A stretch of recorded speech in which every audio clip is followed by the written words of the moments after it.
Today I'm going to be making a color palette of 30 colors, and we're going to start with Pyro Red, Hansa Yellow, Phthalo Blue, the colors, and then to get some different values, we're going to use Mars Black, and then Titanium White. So, let's get started.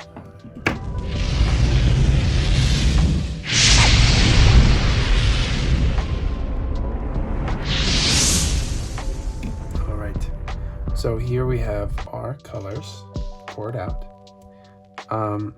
As you can tell, I have very little black. I'll probably need more, but the more opaque you get, the less overbearing, and then obviously black won't need much to darken up a color. I'm going to be using this, and I don't have a proper palette knife, but this will work. So let's get started with a simple color. So we're starting off with the red, and we can make it more yellow as we go on, but this could be our first color, our color palette. Red orange is one of my favorite colors, so that works out. In the corner right here. Starting color. It's always good to visualize a color palette before you start a project, to really get an idea of what your piece is going to look like. Sometimes you'll even get ideas from starting a new color palette before you make the piece. It could be a whole brainstorming process. Ooh, I like that color.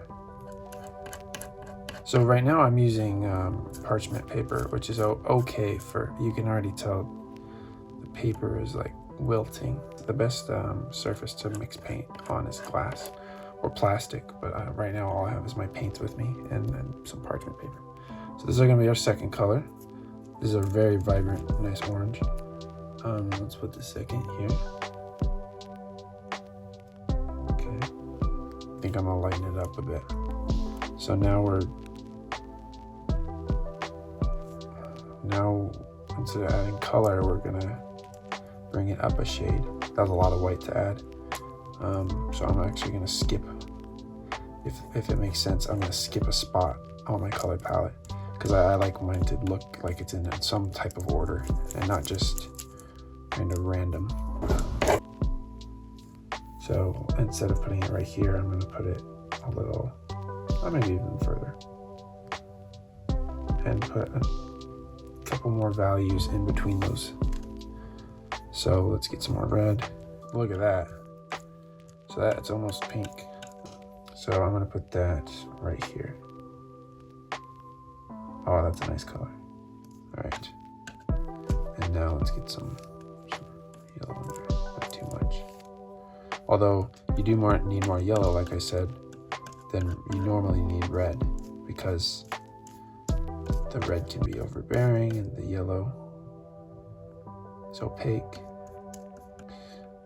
So I think right now we're good, but if I were to add more paint into this little puddle, you never want to get the tube and put it directly on, because when it sucks back up, you can get these colors back in the tube, and then that tube is pretty much ruined. Yeah, that's pretty orange. So I like that. I think I'm gonna try and start a new row here with some extra colors. Before I do that, I'm just gonna experiment. Yeah, I like that. And we haven't even touched these two other colors, so if you were thinking, 30 colors is gonna be hard to get 30 colors from this, it's very easy. In fact, it's a little overwhelming, only picking 30, because there's infinite possibilities. Let's make one that is truly yellow. But remember, we're not using these original colors on the palette. None of them are truly gonna stay, Phthalo, Pyro, Hansa Yellow, None of them are going to stay true to the color. We're making our own colors here. The hard part is replicating them. We have a yellow, a mustard yellow. Mustard yellow. And we can then lighten that up. Okay, so this is like a egg yolk yellow is what I'm feeling. And you can label your colors however you like. You should label your colors. Like that one, I probably would name a egg yolk, mustard, pink, lip gloss. I don't know. You can name them whatever you want. If I like just going like watermelon pink, red orange. That's almost too close to red now that it's drying. You'll see that when they dry, they get darker. Acrylics. What you intended isn't always gonna happen, but that's a part of art. But accept that. Now we're gonna get into these colors. And if we just add a little bit of blue, you'll see how I was saying these colors get more dominant as you go down. Very little blue is immediately going to change this to green. It's like a avocado green. No, it's a little too opaque to be an avocado green. I like that a lot. Let's lighten it up actually. Now, if we were really trying to start a painting using these and not replicating them later, I'm just trying to make a palette here and I'll replicate them later because I feel like replicating is a part of the skill of making a palette. If you were trying to use these paints you're mixing, first of all, you would want to use a stay wet palette or use some extender, I would say, and just additives, slow drive additives palette.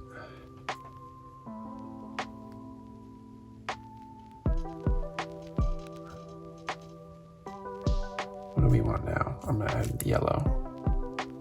Yeah, this is interesting. This is like a Grinch green, I would call this.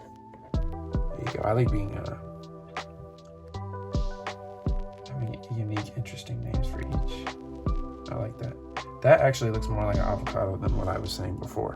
I process things better when I think of real world things like avocados or forest green or, you know, not these weird phthalo pyrrole. I don't know what that is, you know? But this is like, if you think you want like an avocado type of green, remember we just added yellow. So if you want an avocado kind of green, you want to go more yellow than blue. Now if we want a forest green, which we're about to make, we want more blue. This was too much blue, so we can add more yellow after to make a forest green. This is going to be more of a sea green. I'm just realizing that this is all crooked, my little... Oh, that was a terrible mistake. Oh, we make mistakes, it's fine. So I guess I'll just put my forest green right here. It gets darker as we go, it's fine. Like I said, mistakes happen. I'm just gonna keep going darker and then I'm gonna ease up at the end. Okay. We haven't gone to black yet, but I'll add a whole new ball game. So let's get that forest green I was talking about. Okay. Let's try to make it on the edge over here. Will we get it? Will we get it? I think so.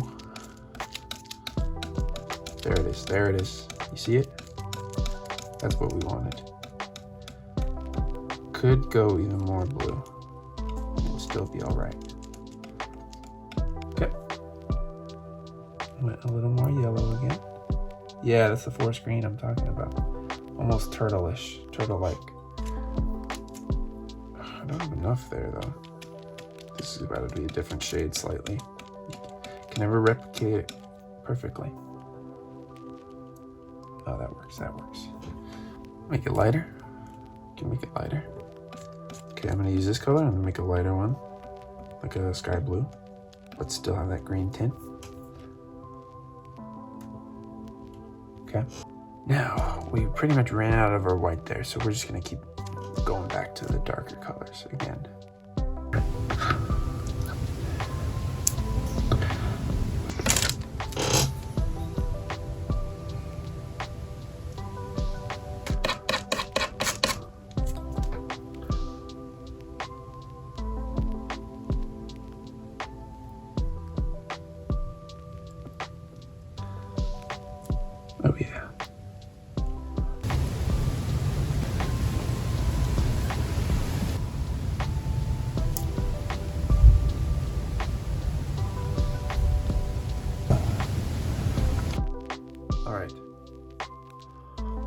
right, so I realized that I started this saying I was going to make 30 colors. And right here, if I counted correctly, I believe I have 27. And I did not know I was that close. But I also thought, you know, because we have so many other options, so much more combinations of colors we can do. I forgot we were going to 30. I thought we were going to 50. So, you know, I'll leave you with a little surprise at the end of this video. But we're just going to stick to 30. So I'm just going to add what I noticed I missed in this color palette. I'm a little hesitant about that color because it's somewhat similar to these, but it is its own thing. So we're definitely going to want more red.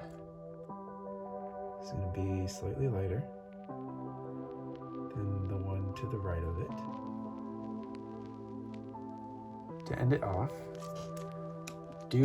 because this is productive, because this is going to help you in the long run, seeing these colors, being able to know how to create them, I'm going to say that you should create the 20 colors that I didn't create to make 50 on your own, and you know, use the whites and the blacks like I did on the video, because those would definitely add more to it. But try to stick to colors, challenge yourself, and make something. Make some of the blues like or the purples, like I said. Challenge yourself and do what I did a little bit. Let your hands do the work, not your mind. Sometimes that's come out with more interesting pieces of artwork that way. Some of the best artworks are bottom-up processing, which is when you let your hands do the work. To say it simply, I have no idea why I just did this, but I did it. I think I already made this color, but we're once again not thinking with our minds. We are doing nonsense, and that's an ugly, ugly, ugly color. I think I made 31 now, like Baskin Robbins. 31 colors, not 31 flavors. Although, no, don't taste this. I definitely didn't lick it off camera. Definitely didn't. So, ending it on a very ugly color, but it is somehow hopefully different than this color. But it's okay because I believe it's the 31st, so we still have 30. If they're the same color, we still have 30. So yeah, I would say go try this yourself. Try to replicate some of this, some of the ones you like, make your own. Like I said, there's infinite colors you can make. And this is only using colors I picked in the beginning. And there's many more colors than that you can use. These are the only ones I have with me right now, but the point is, these are not the only colors in the world. These are not the limits. The sky's the limits. That's the limits. There are no limits. So, like I said, 50 colors, up to you. It's a group project. I did these. You go do some. Triple G out.